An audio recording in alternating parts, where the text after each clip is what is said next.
Dans cet épisode, je discuterai avec Mme Nancy Gaudreault qui dirige l'unité mixte de recherche Synergia. Docteur en psychopédagogie, Mme Gaudreault a débuté sa carrière comme enseignante en adaptation scolaire auprès des élèves présentant des difficultés d'adaptation au primaire et au secondaire pour ensuite devenir conseillère pédagogique dans ce domaine. Aujourd'hui, elle est professeure titulaire au département d'études sur l'enseignement et l'apprentissage de la Faculté des sciences de l'éducation de l'Université Laval. Dans les prochaines 15 minutes, nous aborderons d'abord ce qui a motivé Mme Gaudreault à la création de l'unité mixte de recherche Synergia pour ensuite aborder la mission, les objectifs, ainsi que les axes de recherche et d'intervention de cette entité de recherche. Nous terminerons en vous donnant un aperçu des questions qui pourraient être traitées dans les prochains épisodes de ce balado. Avant de débuter, je tiens à remercier chaleureusement nos précieux partenaires, c'est-à-dire les centres de services scolaires de la capitale, des découvreurs et des navigateurs. Bonjour Nancy! Bonjour Marie-Pierre! Pour ce premier épisode aujourd'hui du balado « L'éducation sous la loupe de l'UMR Synergia », il nous apparaissait vraiment incontournable de t'avoir comme invité pour discuter de ce qu'est l'unité mixte de recherche Synergia, sa mission, ses objectifs. Bref, nous sommes vraiment heureux de t'avoir en notre compagnie aujourd'hui. Ça me fait plaisir. Pour débuter l'entrevue, j'aimerais que tu nous parles un peu de qu'est-ce qu'une unité mixte de recherche. Une unité mixte de recherche, on appelle ça aussi une UMR, donc c'est l'acronyme. C'est une nouvelle entité structurante de recherche. C'est quelque chose qui est vraiment récent. Ça fait pas plusieurs années que ça existe. Donc, c'est normal que les personnes qui nous écoutent en ce moment entendent peut-être ce terme-là pour la première fois. La particularité d'une UMR, c'est vraiment sa principale caractéristique, j'ai envie de dire, c'est le fait que ça a été créé pour favoriser des liens très étroits entre le milieu de la recherche et le milieu de la pratique ou du terrain. Dans notre cas, vu que nous sommes en éducation, bien, c'est sûr que notre but, c'est de tisser des liens étroits entre les chercheurs en éducation qui collaborent au sein de l'UMR et les milieux scolaires partenaires, qui sont les centres de services scolaires de la capitale, des découvreurs et des navigateurs. C'est sûr que dans le cadre de ce balado, tous les gens intéressés par le milieu de l'éducation vont pouvoir bénéficier des retombées de nos travaux, même si nos travaux vont s'effectuer surtout au sein de ces centres de services scolaires-là. Au niveau d'une UMR, il y a une gouvernance, donc la façon que ça fonctionne, qui est particulière aussi, c'est que les partenaires de l'UMR, les partenaires qu'on appelle fondateurs, siègent sur tous nos comités. C'est-à-dire qu'on a un comité scientifique où siègent des représentants de nos partenaires des centres de services scolaires. Et il y a aussi un comité consultatif par centre de services scolaires où il y a des représentants de tous les acteurs de l'éducation qui travaillent dans ces centres de services scolaires-là. Par exemple, des représentants enseignants, professionnels, direction d'école. Et ce sont vraiment ces comités-là, donc ces personnes-là qui représentent la réalité terrain, qui viennent nous nourrir, nous les chercheurs, par rapport aux problématiques, aux questions de l'heure, aux sujets de recherche qui devraient être priorisés là, au sein des travaux de l'UMR. Super. Donc, je retiens que ça se distingue vraiment des autres entités de recherche par le partenariat qui est créé entre les milieux de la recherche et les milieux scolaires dans votre cas, dans notre cas, en fait. C'est bien ça? Oui, exactement. Puis, c'est aussi que souvent, dans certaines entités structurantes de recherche, ce sont les chercheurs qui proposent les projets de recherche, par exemple, au terrain, tandis que là, il y a vraiment là, une synergie là, qui s'installe entre les deux. Donc, les projets de recherche peuvent émaner et on souhaite qu'ils émanent le plus possible là, de réalité, de problèmes du terrain. Donc, nous, les chercheurs, on va construire des projets de recherche à partir des besoins du milieu. Ça n'empêche pas qu'on peut aussi leur proposer des projets de recherche, là, mais notre volonté est vraiment là, de construire notre programmation scientifique autour de leurs besoins. Vraiment intéressant.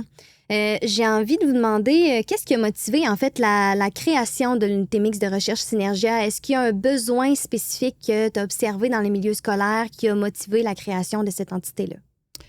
Bien, j'ai envie de te dire, Marie-Pierre, que ce qui m'a motivée le plus, c'est qu'à partir du moment où j'ai découvert qu'est-ce que c'était une UMR, parce que, comme je le disais tout à l'heure, c'est quand même récent que ça existe. Bien, moi, ça m'a tout de suite interpellée comme chercheur parce que, tu l'as dit dans ton petit mot d'introduction là, lors de ma présentation, j'ai débuté ma carrière vraiment dans les écoles comme enseignante, comme conseillère pédagogique. Et lorsque j'ai décidé de poursuivre comme professeur-chercheur à l'université, je voulais vraiment continuer de collaborer étroitement avec les écoles.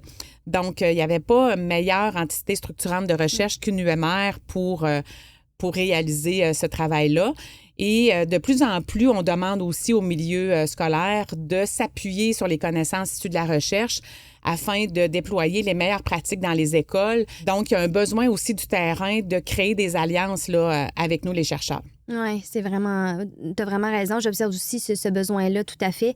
Et par rapport au nom de l'unité mixte de recherche qui s'appelle Synergia, est-ce que ce nom-là a une signification particulière? Bien, en fait, c'est sûr que notre petit bébé, fallait lui trouver un nom. Alors, dès le départ, avec nos partenaires, on a échangé, on a eu des rencontres. Évidemment, on a fait appel aussi à un expert pour nous guider là-dedans, là. Mais la proposition d'UMR Synergia a fait vraiment l'unanimité parce que pour nous, ça vient vraiment bien illustrer la synergie justement qu'on souhaite créer entre le milieu de la pratique, le milieu universitaire, mais aussi les familles, la communauté. Donc, quand on parle de réussite de jeunes en difficulté d'adaptation, bien, il faut que tout le monde y mette du sien. Puis, on trouvait que Synergia, ça venait vraiment évoquer l'action, le mouvement, l'énergie. Puis, je pense que ça nous décrit bien. Oui, tout à fait. Je suis bien d'accord. En lien avec ce que tu viens de dire, est-ce que tu peux nous parler un peu de la mission de l'UMR Synergia, puis aussi un peu nous décrire les axes de recherche et d'intervention pour qu'on ait une idée de qu'est-ce qui va être vécu comme projet au sein de l'UMR? En fait, la mission principale ou centrale de l'UMR Synergia, c'est vraiment de soutenir le bien-être à l'école, donc le bien-être à la fois des élèves, de tous les élèves qu'ils aient ou pas des difficultés d'adaptation, mais aussi celui de tous ceux qui les accompagnent, ces élèves-là, dans nos écoles. Puis, l'objectif ultime, bien sûr, c'est de soutenir la réussite éducative des élèves qui présentent des difficultés d'adaptation à l'école. Et pour ce faire, bien, on va travailler autour de 3 axes de recherche et d'intervention. Le premier axe, c'est celui qui est dédié au développement professionnel. Parce que pour nous, le développement professionnel, ça se trouve à être une belle porte d'entrée pour accompagner les milieux de la pratique dans la transformation, justement, des stratégies, des approches, des pratiques éducatives qui peuvent être déployées pour qu'elles soient le plus possible appuyées sur les connaissances issues de la recherche. Donc ça, c'est la première porte d'entrée, le développement professionnel. Deuxième axe, ça se trouve à être le soutien à la mise en œuvre de pratiques éducatives appuyées sur les connaissances issues de la recherche. Donc, là-dedans, on se donne le mandat, oui, de contribuer au développement des connaissances, donc de mesurer les effets de différentes pratiques qui peuvent être émergentes, par exemple, mais c'est aussi d'accompagner les milieux scolaires pour leur faire connaître, justement, tout l'avancement de la recherche qui a été fait en éducation au cours des dernières années, puis de les aider pour que ça puisse prendre forme concrètement dans toutes les classes. Finalement, le troisième axe, c'est l'axe qui est consacré aux relations école-famille-communauté, parce que, comme je le disais tout de suite avant, bien, soutenir la réussite des élèves en difficulté d'adaptation, bien, ça se fait avec un maximum de joueurs possible. Puis là-dedans, bien, nos parents sont vraiment les personnes, les premiers acteurs responsables de l'accompagnement et de la réussite des enfants à partir du moment où ils viennent au monde. Donc, une fois à l'école, bien, ce sont des partenaires précieux. Alors, c'est certain que dans la programmation de l'unité mixte de recherche Synergia, il y a un volet parents, il y a un volet communauté aussi, partenariat avec certains partenaires communautaires qui va toujours faire partie de nos priorités, de nos préoccupations. Parfait. Une question qui me vient en tête parce que depuis le début, on parle d'élèves présentant des difficultés d'adaptation. Avez-vous une définition un peu plus précise de ce qu'est un élève présentant des difficultés d'adaptation au sein de l'UMR? En fait, quand on parle d'élèves en difficulté d'adaptation au sein de l'UMR Synergia, on ne réfère pas nécessairement à des élèves qui ont un diagnostic médical. Donc, n'importe quel élève, au cours de son parcours scolaire, pourrait, à un moment donné, vivre une difficulté temporaire, transitoire d'adaptation. Pensons, par exemple, aux élèves qui vivent la transition primaire-secondaire ou la transition secondaire vers le postsecondaire ou même l'entrée à l'école. Hein? les petits-enfants de 4 ans, 5 ans qui ont de la difficulté à laisser papa, maman, peuvent vivre d'une période difficile, peuvent faire des crises, peuvent demander peut-être, je dirais, des soins ou une attention particulière. Donc, ça fait partie de nos élèves qui vivent des difficultés d'adaptation. C'est sûr qu'on a une préoccupation aussi pour ceux qui vivent des difficultés, j'ai envie de dire, chroniques d'adaptation, donc qui présentent des difficultés socio-émotionnelles et comportementales, donc des élèves qui parfois même ont besoin de services professionnels, ont besoin justement de plans d'intervention, etc. Donc, ces élèves-là aussi font partie du grand ensemble d'élèves qui présentent des difficultés d'adaptation. Alors, on va vraiment traiter de difficultés temporaires comme de difficultés un peu plus persistantes. Tantôt, tu nous disais que le deuxième axe de recherche et d'intervention de l'unité mixte Synergia s'intitulait « La mise en œuvre de pratiques et d'approches d'intervention qui s'appuient sur les connaissances issues de la recherche ». Est-ce que tu peux nous dire un peu, d'abord, qu'est-ce que ça veut dire, puis quel type de pratiques vous allez promouvoir au sein de l'UMR Synergia? OK. D'abord, quand on parle de connaissances issues de la recherche, en fait, ça réfère au fait que depuis des décennies, il y a beaucoup de recherches qui s'effectuent dans les écoles un peu partout dans le monde, qui sont effectuées par des chercheurs en éducation. Et les recherches en éducation produisent évidemment des résultats de recherche qui sont publiés dans des revues scientifiques, qui sont diffusés dans des congrès, des colloques, etc. Et tout ça fait en sorte qu'on commence à avoir accès à beaucoup de connaissances qui sont, dans le fond, beaucoup de documentation, de connaissances scientifiques qui nous permettent de pouvoir identifier quelles sont, par exemple, les meilleures pratiques versus les pratiques qui produisent des effets, je dirais, contre-productifs, pour ne pas dire des pratiques qui devraient complètement être évitées dans nos écoles. Alors, c'est sûr que pour guider l'intervention, pour répondre aux besoins des milieux, on va s'appuyer sur l'avancement des connaissances dans le domaine. Maintenant, quand tu me demandes quel genre de pratiques nous allons promouvoir, en fait, au sein de l'UMR Synergia, je le disais tout à l'heure, hein, on veut vraiment développer notre programmation scientifique en se basant sur les besoins qui sont exprimés par nos partenaires. Alors, c'est certain qu'on va laisser beaucoup de place à l'innovation en éducation. Quand on parle d'innovation, bien, on parle de recherche-développement, on parle de recherche où nous allons peut-être, pour répondre à un besoin spécifique, par exemple, au secondaire avec une clientèle d'élèves X, bien, peut-être que ça va nous amener à développer un programme d'intervention, des nouveaux outils pour accompagner les parents ou pour accompagner les enseignants dans leur rôle auprès de ces élèves-là. Ça peut être un projet de recherche ou un développement qu'on va faire qui va nous amener à revoir certains processus, certains modèles d'organisation des services. Donc là, on va parler de pratiques émergentes. Pourquoi c'est une pratique émergente? Parce que tout ce qu'on va développer n'existe pas à ce moment-là. Oui, on va s'appuyer sur les connaissances issues de la recherche, c'est-à-dire sur des grands courants d'approches éducatives qui ont fait leurs preuves pour nous inspirer dans le développement de ces nouvelles pratiques-là, de ces outils ou de ces programmes-là. Mais à partir du moment où la pratique n'a pas fait l'objet de recherche, on parle de pratiques émergentes. Nous, bien sûr, vu qu'on fait de la recherche, bien, on va vouloir implanter ce qu'on va avoir développé. On va vouloir le mettre à l'essai, par exemple, dans 1, 2, 3 écoles. On va vouloir faire des projets pilotes. Puis, on va vouloir mesurer bien, quels sont les premiers effets de cette approche-là ou de ce programme-là. Si les résultats auprès des acteurs qui l'auront expérimenté sont positifs, qui nous laissent croire que ça ne nuit pas aux élèves. Au contraire, il y a plus de satisfaction, il y a un peu plus de bien-être pour ceux qui interviennent, pour les élèves.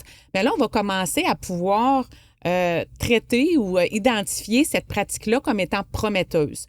Donc, on a des indices que cette pratique-là, elle est prometteuse. Donc, elle n'est plus juste au stade de l'émergence parce qu'elle a été implantée, elle a été mesurée. Il y a eu des premiers résultats de recherche qui l'ont documenté. Puis là, bien, on va vouloir, évidemment, peut-être l'expérimenter dans d'autres milieux, auprès de d'autres clientèles, pour voir si les premiers effets continuent d'être concluants. Puis, évidemment, bien, on va vouloir varier aussi les devis de recherche, donc utiliser des devis qualitatifs, par exemple, qui vont utiliser des entrevues, versus peut-être des devis qui vont faire appel à de l'observation dans les classes, d'autres qui vont faire appel à des plus grands échantillons de participants où on va utiliser des questionnaires, on va faire des statistiques, on va comparer avec des groupes où il n'y a pas eu d'intervention. Puis là, on va faire cheminer, j'ai envie de dire, cette pratique-là dans l'espèce de trajectoire d'évaluation de sa pertinence, de son efficacité. C'est sûr qu'on va aussi, bien sûr, accompagner les milieux dans la mise en œuvre de pratiques déjà reconnues efficaces par la recherche. On appelle souvent ces pratiques-là les pratiques probantes ou de fine pointe. Alors là, on parle de pratiques là, qui ont vraiment fait l'objet de plusieurs recherches au Canada, aux États-Unis, un peu partout dans le monde. Puis, on sait pertinemment, après l'avoir vraiment expérimenté auprès d'un très grand échantillon d'élèves, donc de milliers d'élèves, on sait, par exemple, que telle pratique, c'est efficace pour soutenir, je ne sais pas moi, la motivation des élèves dans tel contexte. Au même titre qu'on va pouvoir conseiller les milieux scolaires d'éviter telle autre pratique que la recherche a largement démontré comme étant contre-productive, entre autres plusieurs pratiques punitives, pour en donner un exemple, où on sait que d'expulser à répétition un élève de son école secondaire, ça ne produit jamais de résultats positifs pour la persévérance scolaire. Alors, c'est sûr que si on nous demande notre avis, est-ce que c'est une bonne pratique? On va dire non. Puis on va pouvoir citer plusieurs recherches qui viennent appuyer nos propos par rapport à ça. C'est vraiment intéressant, puis ça fait un lien aussi avec les nombreux débats qu'on a entendus, qu'on a lus aussi dernièrement dans les médias par rapport aux pratiques probantes, par rapport aux connaissances issues de la recherche. Donc, je pense que ça apporte un bel éclairage. Merci. En terminant, j'ai une dernière petite question, Nancy. J'aimerais que tu donnes à nos auditeurs un petit aperçu de à quoi ils peuvent s'attendre dans les prochains épisodes du balado L'éducation sous la loupe de l'UMR Synergia. En fait, dans les prochains épisodes, j'adorerais pouvoir nommer les thématiques précises qui seront abordées, mais comme je l'ai dit tout à l'heure, tout est co-construit avec nos partenaires du terrain. Donc, au moment où on se parle, nos partenaires du terrain ont la lourde tâche d'identifier les thématiques pour lesquelles on veut avoir recours à un expert de l'UMR pour guider la pratique, par exemple. Ce qui fait qu'il y a plusieurs sujets, par exemple, qui pourraient être choisis, mais là, peut-être que ce ne sera pas ceux-là, mais on pourrait, par exemple, avoir un épisode qui porte sur comment faciliter la rentrée scolaire des jeunes enfants qui arrivent au préscolaire, donc qui arrivent pour la première fois dans une école, qui quittent la maison ou le CPE. Donc, quelles seraient les 5 stratégies incontournables que tout parent et tout enseignant de préscolaire devrait mettre en œuvre pour faciliter cet accueil-là? Mais il faut retenir que chacun des épisodes va traiter d'un sujet très précis avec un expert dans ce domaine-là, puis ça va toujours avoir une durée d'une 15aine de minutes. Bref, un enseignant au primaire pourrait l'écouter pendant l'espace d'une récréation. Puis revenir après la récréation, inspiré là, par les belles recommandations là, qui ressortiront des échanges là, avec toi et avec tes invités. Oui, tout à fait. Parfait. Bien, merci beaucoup d'avoir accepté mon invitation. C'est vraiment, je pense que ça a permis aux personnes qui nous écoutent, en fait, d'en apprendre plus sur ce qu'est une unité mixte de recherche, quels sont aussi les objectifs de l'unité mixte de recherche Synergia, sa mission, ses axes de recherche. Je pense que c'était essentiel de bien venir camper là, des bases solides là, pour ce premier épisode. Et pour tous ceux qui nous écoutent, je vous invite à rester à l'affût de nos médias sociaux. Donc, le prochain épisode du balado qui va traiter d'une question de l'heure en éducation sera lancé dès cet automne. Ce balado est une production de l'unité mixte de recherche Synergia, fondée en partenariat avec les centres de services scolaires de la capitale, des découvreurs et des navigateurs et l'Université Laval. Nous remercions aussi les productions Upawa qui nous permettent de vous offrir une expérience auditive sans égale.